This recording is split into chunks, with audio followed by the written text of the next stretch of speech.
Bien, ouais, mais quand on a une diode dans un circuit où il y a par exemple une source et puis une charge, une résistance, le courant qui circule dans cette diode, comment on peut le déterminer?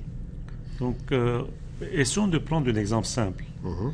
Donc, supposons qu'on a un circuit complexe, qu'on a trouvé l'équivalent de Thévenin, Oui, une source avec une résistance de Thévenin, d'accord. et on a ajouté une diode. On aimerait savoir quel est le courant qui circule dans la diode et quelle est la tension au bord de cette diode. Oui. Ok, donc, première chose qu'on peut dire, c'est que la caractéristique de la diode, si on regarde ici la caractéristique, c'est une caractéristique qui est propre à la diode, c'est une caractéristique exponentielle. D'accord. D'accord? Donc, le circuit qu'on va voir, c'est, supposons que ça, c'est l'équivalent de Thévenin, ça, c'est la résistance de Thévenin, ou bien une charge.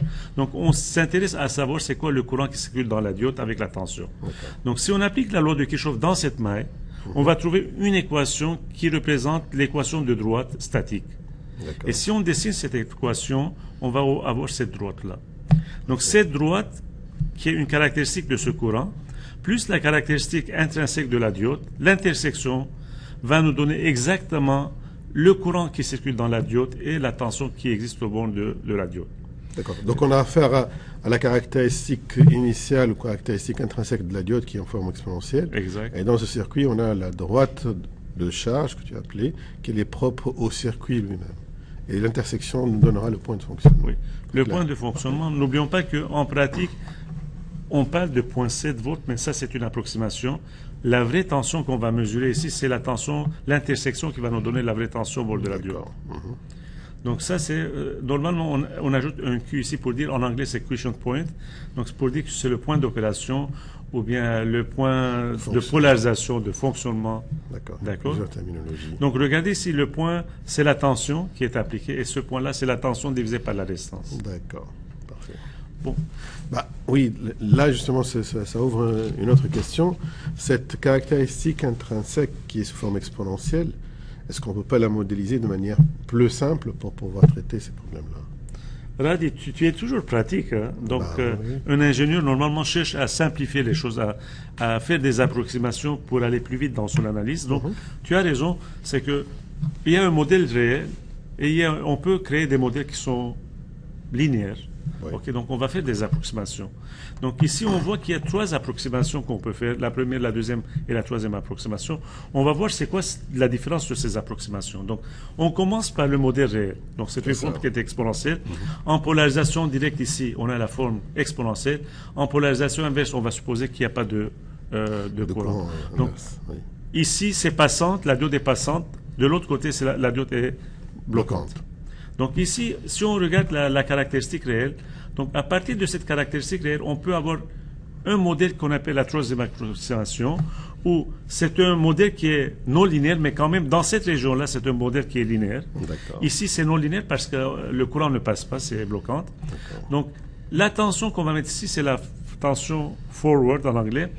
Normalement, c'est le 0,7 volts pour le silicium. Et ici, il y a une pente. La pente est représentée par la résistance dynamique, c'est-à-dire par l'inverse de la résistance dynamique de la diode. Parfait. OK? Et puis, la deuxième approximation, on va simplifier encore un peu plus. On va supposer que la résistance dynamique n'existe pas ou bien qui tend vers l'infini. Oui. Donc, qui tend vers zéro, pardon. Donc, la pente va être à l'infini. D'accord. Et la tension va toujours être identique, ici 2,7 volts. Et l'approximation la plus simple, c'est la première approximation où la diode va agir comme une diode idéale, qu'on appelle, où la tension VF, on va la faire tendre vers zéro. Donc une diode là, dans le premier modèle, la première approximation, c'est pratiquement un contact qui s'ouvre ou qui se ferme. Exactement. C'est soit un court-circuit dans cette zone-là, dans la zone de polarisation directe, ou bien dans la polarisation inverse, c'est un circuit ouvert. OK, donc les étudiants ont tendance à nous poser la question quel modèle utiliser dans un circuit, dans l'analyse d'un circuit.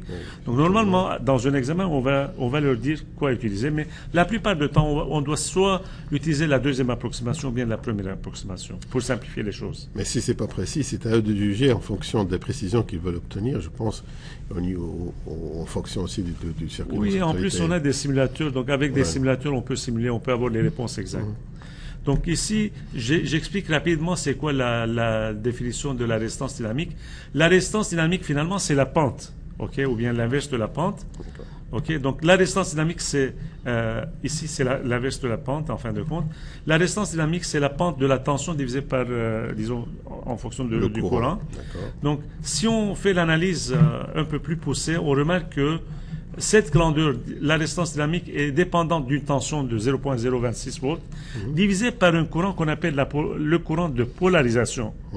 Donc, c'est un point qui est très intéressant. La résistance dynamique, c'est une grandeur AC, alternative, ou bien qui change en fonction du temps, qui dépend d'une grandeur qui est DC. C'est le courant DC qui circule dans la diode. Okay. Cette formule-là, n'oublions pas qu'on va le trouver pour les transistors. Pour les transistors, et c'est une formule qui va être très très importante pour les transistors. Et cette formule-là est vraie pour le silicium à une température de 25 degrés centigrades. Ok, donc on a modélisé la diode. Donc si la diode est conductrice ou bien bloquante, donc on peut modéliser la diode idéale comme étant soit un court-circuit ou bien un circuit ouvert lorsqu'elle est bloquante. Maintenant, avec la deuxième approximation, ça c'est le modèle qu'on a tracé.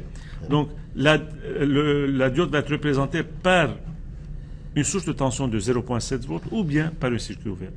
Et le troisième modèle, ça va être une source de tension de 0,7 avec une résistance qui est la résistance dynamique. Dans ce cas-là, on a pris un exemple de 10 ohms. Et la diode idéale qui est représentée par un court-circuit. Ça, c'est en conduction. Lorsqu'on est en polarisation, dans cette partie-là, on va représenter la diode par un circuit ouvert. Donc ça, c'est un outil qui est très très intéressant. Ça, c'est le résumé qu'on peut faire. Donc avec ce modèle-là, surtout lorsqu'on est en conduction, on peut utiliser tous les théorèmes qu'on a vus parce qu'on est dans le mode linéaire. Théorème de superposition va être valide, théorème de Thevenin va être valide. Donc il suffit de distinguer les deux situations. La situation où la diode conduit et prendre son équivalent dans le modèle et la situation ou la zone dans laquelle la diode ne conduit pas. Exact. Donc, faire deux analyses séparées. On va faire des exemples et vous allez voir que lorsqu'on a plusieurs diodes dans un circuit, c'est pas comme le circuit simple où on avait une seule diode. Là, on va prendre des approximations, ça va être plus facile à analyser. Donc, par contre, puisqu'on parle d'une jonction, donc il y a toujours l'idée d'un comportement fréquentiel. Donc, dès qu'on a un condensateur ou une capacité, on voit qu'il y a, ou bien une bobine en fin de compte, on voit qu'il y a un comportement fréquentiel, c'est-à-dire la réponse ne va pas être indépendante de la fréquence, mais ça va dépendre de la fréquence. Donc, en polarisation directe, il va y avoir une capacité qu'on appelle la capacité de diffusion, qui va être proportionnelle au courant DC qui circule dans la diode. Et en polarisation inverse, il va y avoir une capacité de jonction qui va dépendre de la tension inverse qu'on applique sur la diode, qu'on appelle en polarisation inverse.